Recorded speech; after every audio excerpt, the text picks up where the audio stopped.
Bien que je sois né à Zamora, moi, Petra Fernandez de Bobadilla Grijalba, je suis une autre Fuenmayorense, comme ma mère et c'est pourquoi j'ai ordonné que mes restes reposent ici dans une simple tombe comme j'ai toujours voulu que ma vie soit. C'est pourquoi cela me remplit de fierté mais aussi un peu de honte que cette rue qui a toujours été celle de San Martín pour y être cet ermitage dédié à ce saint étroitement lié au Camino de Santiago, qui démontre une fois de plus la tradition jacobéenne de notre ville, porte désormais mon nom avec le titre de très excellente dame qui m'a été imposé par la haute hiérarchie militaire de mon mari, que j'ai toujours suivi dans sa carrière militaire dans toute l'Espagne, principalement à Burgos.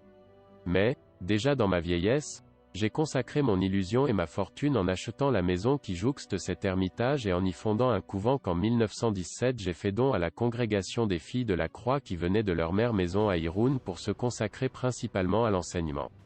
Normalement, il y avait 5 religieuses qui fréquentaient le collège, dédié à l'enseignement, en particulier aux filles, qui apprenaient ici à coudre, à broder et à tout ce qui était considéré comme nécessaire pour une jeune fille de l'époque.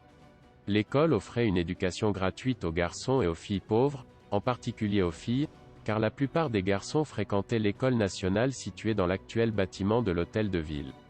Au fil du temps, cette école s'est spécialisée dans ce qu'on appelait alors l'école maternelle, et ainsi, des générations de Fuenmayorans ont suivi leurs cours de 3 à 6 ans, apprenant les premières lettres pour ensuite passer à l'école des professeurs. Lorsque l'école a cessé de fonctionner en 1989, l'école maternelle a été installée ici. Mais en me concentrant sur ce bâtiment majestueux construit au XVIe siècle comme un ermitage et que j'ai trouvé désaffecté et servant à d'autres usages dans ces premières années du XXe siècle. Il avait été utilisé comme salle de bal et même comme bergerie pour garder le bétail.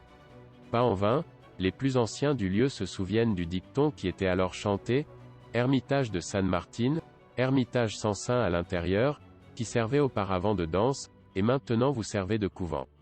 Les religieuses étaient chargées de rhabiller l'église, et de la rendre au culte pour leur service religieux, et comme nous n'avions pas d'image de Saint Martin, nous avons mis 2 saints sur son retable qui m'a rappelé mon mari, un par nom, San Claudio et l'autre pour sa profession, San Expedito, soldat et militaire romain comme San Martín lui-même et comme mon cher mari.